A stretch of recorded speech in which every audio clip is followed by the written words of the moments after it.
Wednesday, November the 3rd. French still refuse our beef. All the more for me, says Pauline Quirk. Aussies adamant. We can rule ourselves. Portillo back in politics. Gays back in the closet. Please welcome the man with the safest seat in the House, Mr. Iain Lee.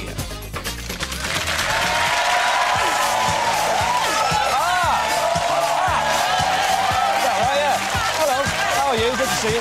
Just for you. Not for you. You're horrible. Oh, you're lovely. Hello and welcome to the 11 o'clock show. Yes, say it loud. He's back and he's proud. Portillo is in. And as we promised yesterday, I will make no more cheap double entendres about his sexuality. That is all in my past. I was a student at the time and it certainly won't happen again. So get off his back. Shit. Hang on. That's the last one, I promise. It's quite hard, though. Bollocks. Right, that definitely is the last one. He's on his way, and what a speech he made after he'd sneaked into Kensington and Chelsea Town Hall through the side entrance, right? Got that? The side entrance. Not the back door, not the small passage, but the side entrance. Being careful. Let's talk politics, I think, because I bet Michael can't wait to get involved in the Tories' common sense revolution. Now, only in Britain could we have a common sense revolution. What do we want? Revolution! When do we want it? After due democratic process and with the minimum fuss, please. Outraged spokeswoofter Peter Tatchell says that Michael's teenage... Well, he is. Says that Michael's teenage dallyings make him a hypocrite. Well, so what? We're all hypocrites, aren't we? Huh? Who here did not experiment in their youth? I know I certainly did, and I know my youth enjoyed it. We've all tinkered with both sexes. We've all rifled through our cousins' laundry baskets. We've all played doctors and doctors behind the bike sheds, haven't we? Didn't we? Just me on that one, never mind. But whatever I say, leave him alone. He's done his time. Welcome back, Signor Portillo. 2 minutes into the show and not one cheap double entendre. Wasn't easy, but Michael, if you're watching, I will bend over backwards for you. And suck your cock. And now, please welcome direct from Kensington and Chelsea, it's Daisy Donovan. Good to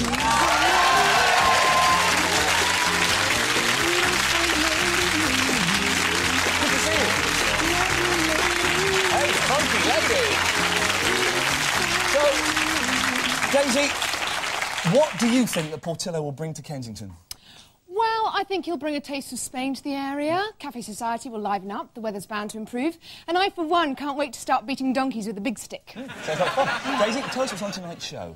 Well, Superfly guy Ali G takes on a super spy guy, Stansfield Turner, former head of the CIA. So could I ever work for the CIA? I would certainly think so. You seem intelligent. Thank you very much. I've got 2 GCSEs. Thank you.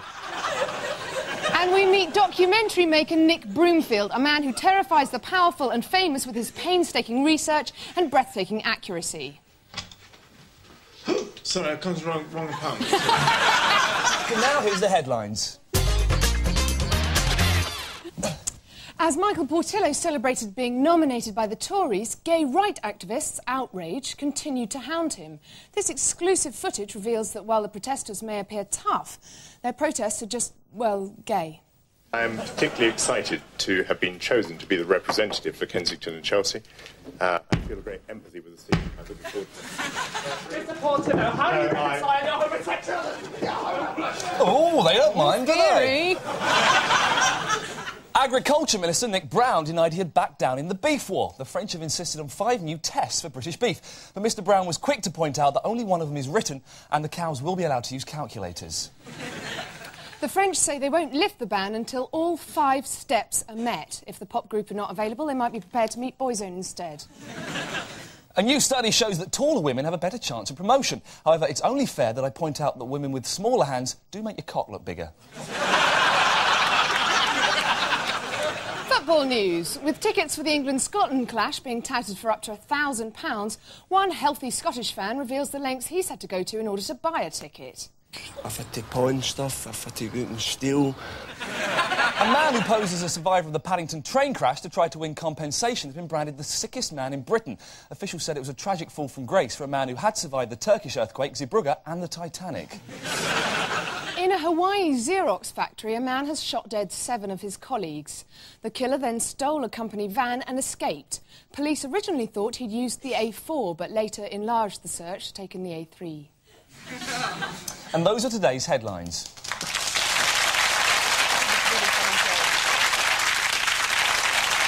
A leaked report out today claims the government intend to go back on their promise to ban fox hunting during this Parliament.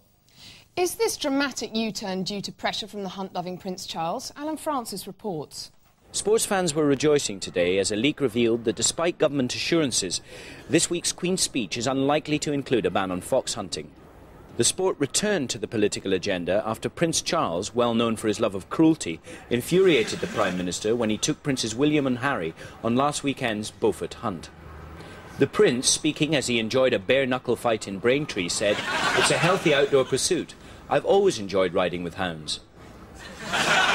Inbred pressure group, the Countryside Alliance, also fiercely resist a ban, claiming that destroying such a long tradition could have devastating economic consequences.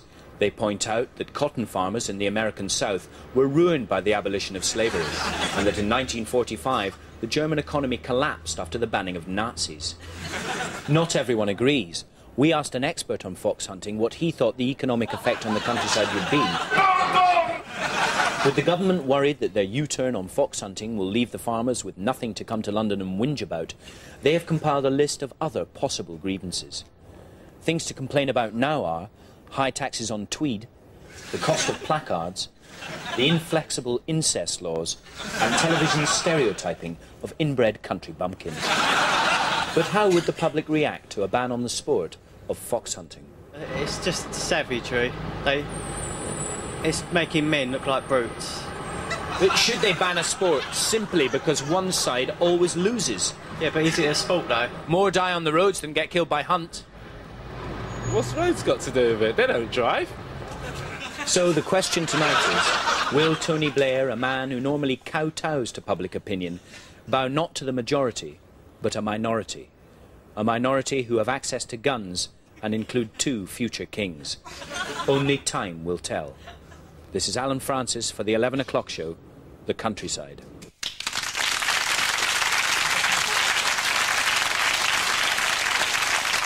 Now, here's the news just in. Weatherman Rob McElwee was redecorating his home when he discovered Fred West's signature beneath the wallpaper. He's said to be horrified, particularly as the next job on his list is relaying the patio. Weatherman Rob said that finding the signature on his wall sent a cold shiver right through him, starting in the south and ending with high winds in northerly areas. A man who ran up a £33,000 credit card debt buying lottery scratch cards said in court he couldn't remember how many cards he'd bought. Now, I'm not saying he's stupid, but they cost £1 each, so I'm guessing maybe it's about 33,000. Not sure. A fatwa has been issued against the writer of Corpus Christi, the controversial new play depicting Jesus Christ as gay. The playwright is now accompanied everywhere by a policeman, as well as a Red Indian, a cowboy, a GI and a construction. Plans have been announced to set up job centres in pubs. We asked a spokesman if this wasn't a rather frivolous approach to the problem of unemployment. He said, "You're my best mate, you are. I love you, you bastard." However, officials have gone out of their way to maintain a pub ambience, including this innovation. The jobs will be on a board like this. As you can see, as candidates take the cards down, they slowly reveal a picture of a topless woman. Obviously, the less attractive jobs are placed in the most provocative positions. So here, there's an advert for a sewage worker in the Lewisham area. While here, there's an advert offering a week of manual labour in Rob McElwee's back garden. And that was the news just in.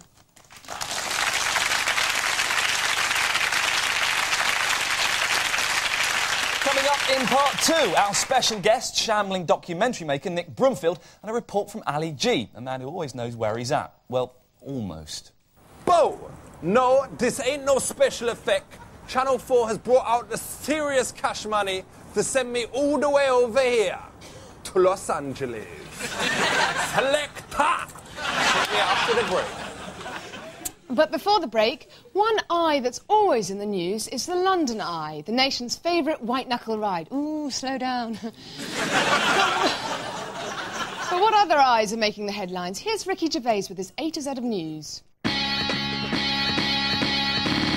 India, big place where students go instead of getting a job. Indira Gandhi, First Lady of India. She wasn't actually in the film, but she's Ben Kingsley's wife. I think Attenborough was trying to do like a minder when he says her indoors, you never actually see her.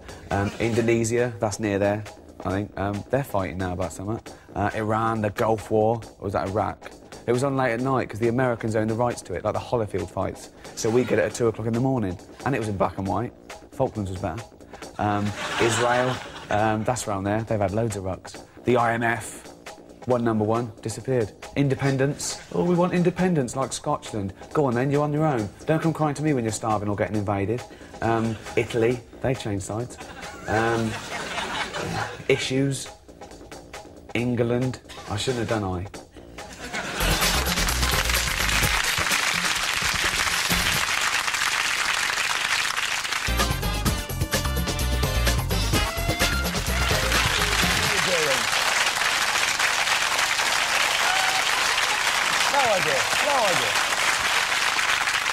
Welcome back to the 11 o'clock show. Australia goes to the polls on Saturday to decide whether they want to carry on having a lend of our Queen. If you're Australian and you're watching this, get back to work. Those glasses won't wash themselves. If you're not, here's 5 facts about our friends down under. 1. Australia is a whacking 10 hours ahead of us, yet they're still 10 years behind when it comes to realising that blonde highlights and leathery suntans look shite. 2. Most of Australia is uninhabitable desert and there's a huge hole in the ozone layer right over it. If you're Australian and you believe in God, you might like to think of this as a big hint. 3. Even when Aussies have a decent story to tell, they can't find an actress of their own to play the part. They always use Meryl Streep. Dingo's got my Bobby daughter. 4. In the southern hemisphere, water goes down the plug hole in the bath anti-clockwise instead of clockwise, which is the proper way. Any Australian will tell you this if you can find one who knows what a bath is. 5. To sum up, the Commonwealth. We put in the wealth and they put in the common.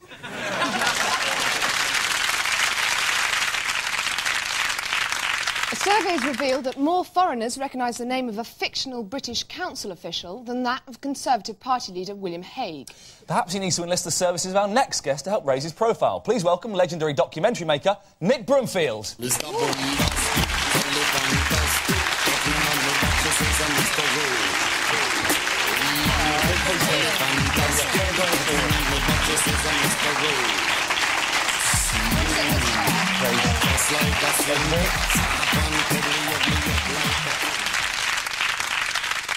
What made you to become a documentary filmmaker? Are you a bit of a voyeur? Well, I think that helps. It definitely helps, yeah. Why documentaries and not, I don't know, motion pictures or something? Well, I think the two are pretty similar, and, you know, I'm going to do some... actually, I think I did a feature, but it was, like, pretty awful. And I just found...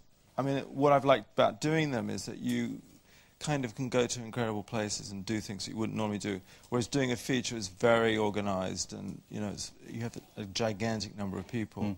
Now, you say that, but don't you just wander around with a camera trying to wind people up?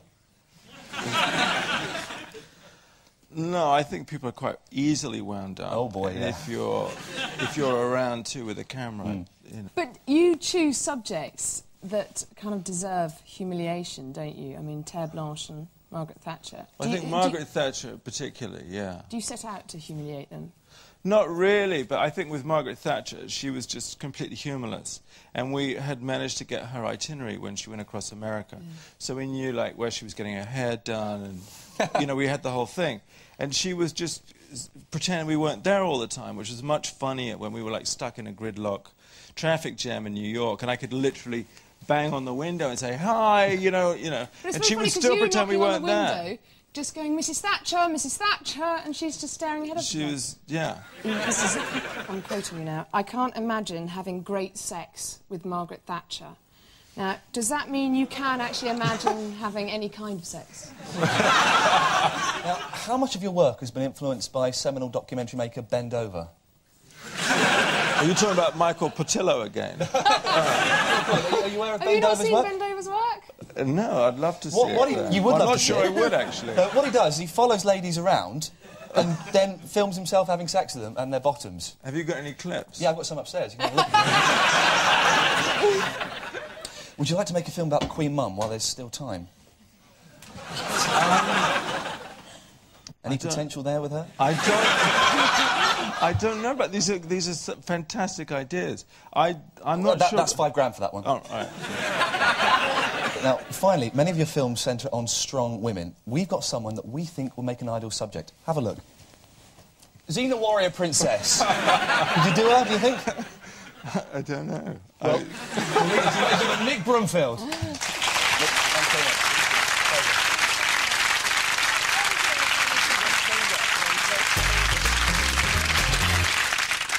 A report out today reveals that married men are much more likely to be successful at work than single men. You think that's true, Daisy? Absolutely, Ian. You just have to look at Richard Madeley, Prince Edward and Barrymore. But do the British public agree? I went to find out. In the old days, the only benefit of getting married was to prevent you having a bastard son. But not anymore. A report out today reveals that married men work harder, are happier and are more successful. I've come here to London to find out the truth. Are you in favour of marriage? Yes, of course, yeah. Because don't more married men commit adultery than single men? I wouldn't know that one. Have you had more girlfriends or wank mags? More girlfriends. No wank mates. Mags, not mates. Mate, Can you get round with your friends and have a quick game of the sticky biscuit? That's not my intention at all. But you thought that was your idea, so obviously you have done that in the past. Do you ever cut the cheese in bed and then force her under the duvet so she has to smell it? No. No, nothing like that. We live in a civilised household. Now that you're married, do you find it easier to go in via the back door? Would you ever consider using marriage as a smokescreen to hide your homosexuality? I'm not homosexual. I'm sorry, I'm not saying you are homosexual, but would you ever use marriage as a smokescreen to hide your homosexuality? No, I wouldn't bother. You just go bumming wherever you fancy. Yeah. You take your wedding ring off right now, just for a second, and we'll see. I'll look after it, don't worry, won't do anything bad with it. Now, got your wedding ring here. Now you're single. Okay? You're single. What does it feel like? Brilliant. Yeah. It feels good, doesn't it? Yeah. So you don't need your ring anymore, do you? Yeah, of course I want it. Well, we'll just lob it down there.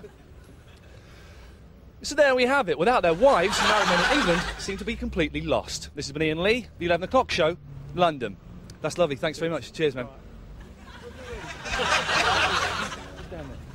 You're buzzing. No, seriously, I just loved it down there. Sorry, we'll go and help you find it if you want. I think it's down here somewhere. Come on.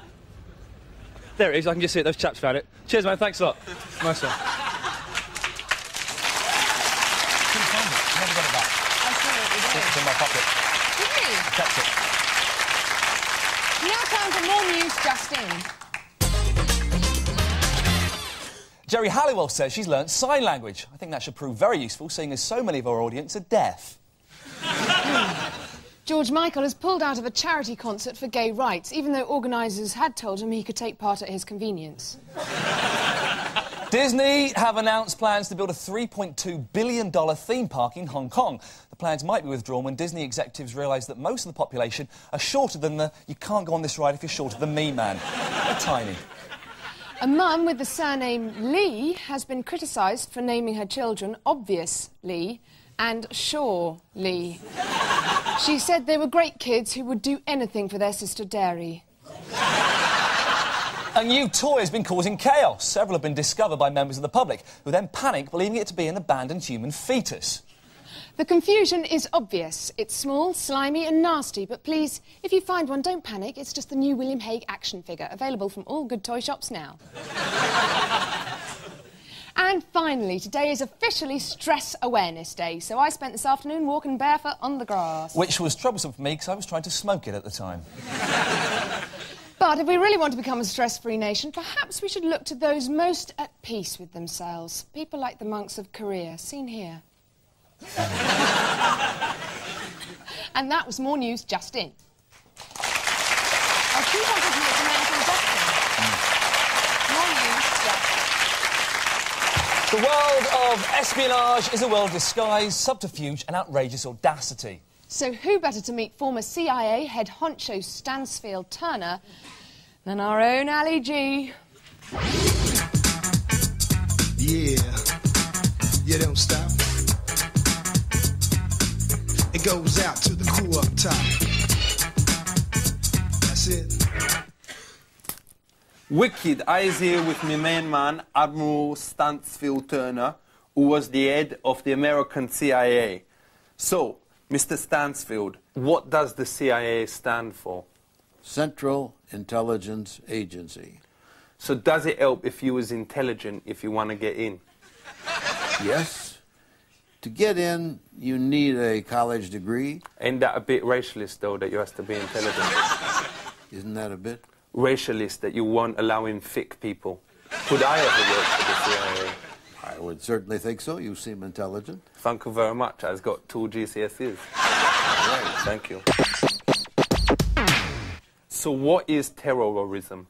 Terrorism is the effort to strike fear into people in order to achieve some political objective. So how does the CIA deal with terrorists?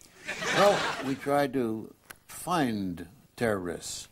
One time during my tenure as the head of the CIA, we had managed to put an agent, one of our for real? people or one of our friends, inside a Middle Eastern terrorist organization. Aye. You put an Asian in there? Put an agent in there. So why is it that you only put Asians into those places? Asians? No, I didn't put Asians in. These were... I thought you said you put an Asian in there. Agents. All right, so these weren't like Bangladeshis or whatever? No, A-G-E-N-T-S. Ah, all right. So let's talk about spies now, because the CIA is also got to do with spies, isn't it? Is it true that you have certain female spies that you put a camera in their punani? What uniform do the CIA spies wear?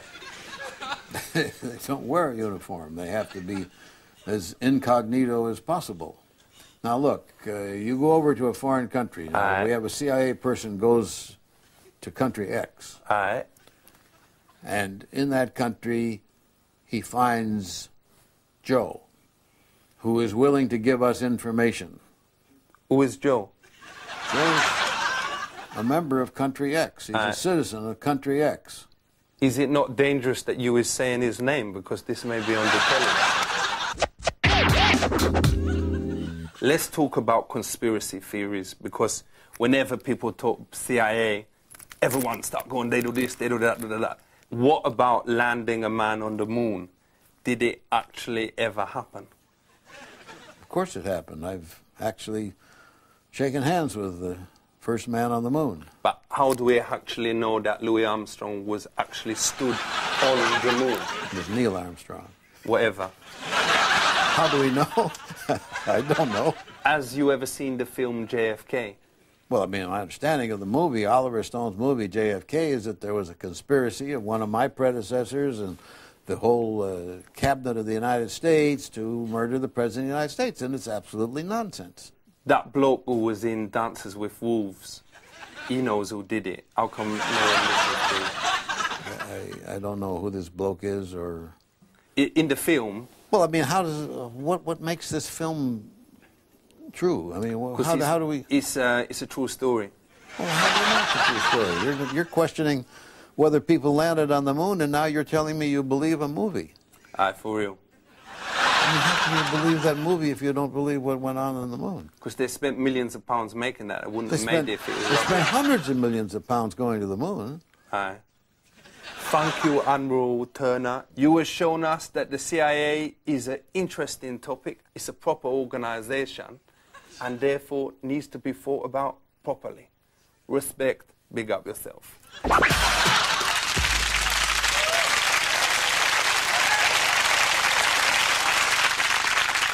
Tomorrow night, our special guest will be weather wizard Sean Lloyd.